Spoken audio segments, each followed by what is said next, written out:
Hello, my name is Andrew Nyamayaro. I'm a solicitor at Tanlo Solicitors.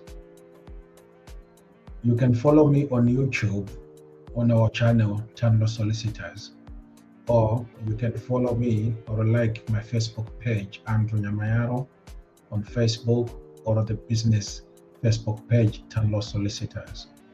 We've got lots of information available for you and lots of videos that we post, and we also write articles that are on our website and on other media that we use.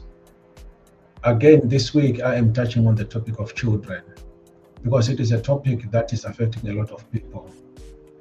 And I've got some questions that I need to respond to that I've received in relation to children. So the first question that I have is, my child was born in the United Kingdom, so is he or she automatically British? Your child is not automatically British because they've been born in the United Kingdom. They have to qualify meeting certain criteria.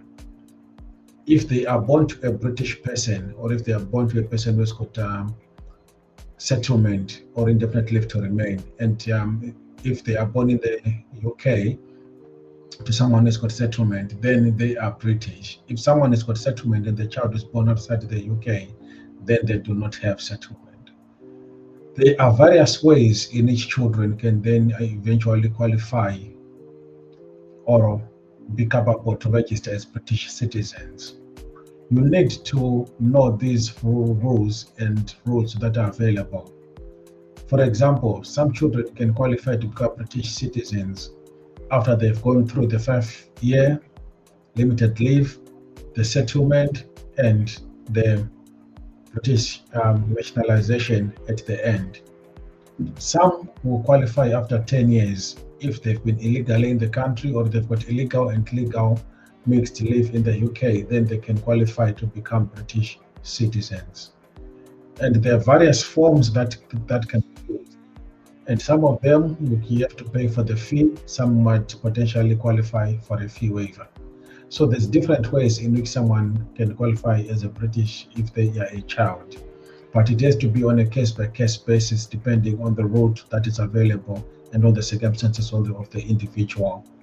But being born in the UK does not give an automatic right to become a citizen in the United Kingdom. The second question is, my child was arrested by the police, what can I do? So if a child has been arrested by the police, it's normally the boy child, the sons that are normally in trouble. Whether they're young adults or children, but if they've had a string of wrongdoings with the police or the authorities, and if they are born to an immigrant who does not have settlement or who does not have British nationality, that is likely to cause a lot of problems. Some of the problems will interfere with the immigration. The Home Office might end up curtailing and revoking the visa for that child or a young adult. It doesn't matter that it is a silly offense because the suitability requirement has been tightened by the Home Office. So if someone is a habitual criminal, then it might affect them eventually, and the Home Office might then invoke its powers to remove that person or to deport that person from the United Kingdom. So it is important that the children or the young adults are not involved in crime or any other things that will affect their suitability or a good character. So in terms of immigration, it will affect the immigration status eventually for the young person. Connected to that question is whereby the person is now being detained and maybe has been convicted, has been detained, and then is now facing deportation from the United Kingdom. If someone has been convicted, they will send to prison. And when they are in prison, once they've served their sentence, The Home Office, most of the times, will come and detain them under the immigration rules. Once they've been detained under the immigration rules, the Home Office has got a choice either to keep them in the prison where they are serving, or they can take them to a detention center. If they are under now the Home Office detention powers, the Home Office will then ask the person concerned to submit reasons why they should not be deported to their home country, or at least to be deported outside the UK. And they have to give the reasons why. It could be reasons that are linked to protection issues, if they're afraid to go to their own home country because of asylum, fear of persecution on asylum grounds, which include political persecution, religious persecution, race, nationality, membership of a particular social group. It could be reasons for human rights. They've got family in the UK, or they've got serious medical problems, or they fear any kind of torture that will not necessarily come up to persecution, but it will be torture, and all sort of things like that. So once they've given their reasons, the Home Office will then decide whether or not they will have crossed the threshold to remain in the UK, of which they might then continue to give them limited leave to remain for a number of years because of their criminal conviction. The Home Office might then also decide to deport them. And again, if the Home Office has not accepted the representations or the reasons that you have given them as to why the young person should not be deported, then you have got a right to do a judicial review to challenge a public body decision, which is the Home Office. And in that judicial review, you give the reasons why the decision of the Home Office is irrational, is unfair, does not protect the public interest, and so forth. It will then be up to the court at that stage to then decide whether or not to agree with the Home Office. So it is important that when someone is being sentenced and detained by the Home Office, to seek legal advice, because the likelihood is that they may face deportation from the United Kingdom, despite their circumstances in the UK. It's important also to provide information to show that they have reformed themselves, they've rehabilitated, they've got family, or any other reason why they still are afraid to go back to their home country. The next question that I have is, my child is now in a relationship. Can they get married and still remain my dependent? So some of the children have come to the UK, and now they are at the age where they are in their adolescence and they've grown up. They're now into a relationship. They've got a partner, and maybe they want to move in with their partner, or they want to get married, but they're still dependent on mom or dad on the visa. How does that impact their dependency? If a person gets married, then they can no longer rely on the sponsor's visa as a dependent. They have to seek other ways of remaining in the United Kingdom. It could be, the other ways could be that the partner or spouse is now the new sponsor, and they're now putting them on themselves, and they will get a partner visa or a spouse visa, or maybe they now have their own skilled worker visa, or any other means that they have their visa. But they can no longer rely on their parent to be their sponsor once they've got married. My child is over the age of 18. Will they remain my dependent if they start living away from home? There is a number of reasons why children or young adults can leave the house or the family home. Reasons such as they've gone to study at university, they are now doing their apprentice, they found work which is not in the local vicinity, or they are doing some voluntary work elsewhere. Whatever reason it is, if a young person moves out of the family house, it does not automatically mean that they are no longer a dependent. It is a case-by-case basis. We have to check the cases one by one. And if they have moved out and we can prove that they are still dependent on the parents, then they can still continue to apply as a dependent. So how do we prove that they're still dependent? They still use the family house as their main address. They still do holidays with the family. They are associated with the family. There's financial information, transactions between the young adult and the parents, and things like that. So with all those information, we can then prove that they are still dependent. The law allows someone to still continue as a dependent when they came as a child, but they are now over the age of 18, as long as that dependence can still be proven, and so as long as the root is still available. But as we know, the law has been changing quite a lot in the recent past few months, and it might be something that might be changed, but always keep checking on such things that might change anytime because of the home office changes that are happening all the time. Whilst I still have it in my mind, I received a question today from a parent who said, I've got a 3-year-old child. Can they go to school on the 15 hours that are available? And yes, if it's the 15 hours that is, available to everyone else, and the free childcare, the 15 hours, your child can go even if you're on a skilled worker, because those are available the 15 hours. However, for the 30 hours, working parent, that might not apply to parents that have got no recourse to public funds. But for the 15 hours for the children, the young children, 2, 3 years, 4 years, the free childcare that is available to everyone, whether you've got recourse to public funds or not, it's available to everyone, the 15 hours. Can I send my children to study abroad as I'm struggling with childcare? Unfortunately, this is a situation that we come across a lot of time when parents, for whatever reason, either both parents are working or want to work because they've got plans to then relocate back home at some point, or the parents have separated and the children are now staying with one parent. In such a circumstance, it might be the noble idea to move the children back to their home country.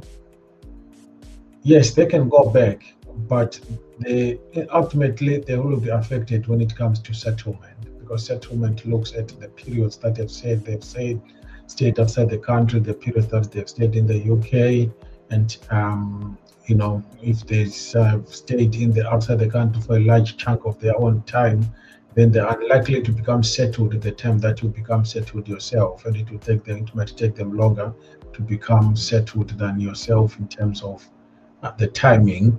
And it means that if you are no longer on the skilled worker visa, particularly for those people that are in the health and social care that are benefiting on the low rates in terms of immigration fees and not paying IHS, by the time that they come back and you are now a settled person, it means that they might be required to pay more immigration fees and the IHS, which might be expensive. So whilst it is pragmatic and whilst it is practical for you to send them, if they're going to come back and you want them to do the settlement, that might cause issues. But yes, they can go back because of reasons that happen in our lives, such as work, studies, not feeling well, and so forth. So yes, you can send them home, but just to be in mind that that can affect them when it comes to settlement. The Home Office is asking for more information about sole responsibility. What is that, and how do I respond? Again, this is a question that is coming up to a lot of parents that are bringing their children to the United Kingdom when they are single parents, or they're already in the UK and they've separated with their partner and they are now taking care of their children by themselves. And Home Office would want to know how the children are going to be taken care of in the UK. So responsibility really is a concept whereby you're proving to the Home Office that you have the capacity of being able to look after the children by yourself. You've been doing it by yourself. You've been making the major decisions in their lives. So you decide which school they go to, which church or religion they follow, which doctor, which dentist. You give instructions to whoever is staying with the children, what to do and so forth. You communicate with all the stakeholders in the life of your children, and you've got the evidence to prove as such. where the other parent is still alive, and they are maybe in the same country with the children and you're outside the country, then you need to prove why that parent doesn't have sole responsibility. If they remarried, do they not have mental capacity? Are they having their own issues and so forth? etc. You have to prove why they are not looking after the children and so forth. People tend to confuse sole responsibility and sole custody. Those are two different things. Custody and responsibility are different things. So having custody does not necessarily mean that you make the decisions of the children by yourself. You might be staying with them with the custody, but having joint responsibility with your partner or ex-partner when it comes to the responsibility of the children. So we need to prove that you've got sole responsibility. Some people then go as far as getting sole custody documents and statutory declarations and so forth. It's important to have a legal advice so that it ultimately helps your case not damage your case. Because if you take, for example, sole custody lately in your case, then the Home Office might argue that this is not a genuine move. It's just a move to try to get a visa for your children. Why didn't you do it before, and so forth? These things happen when even it comes to documents that are important in the lives of the children.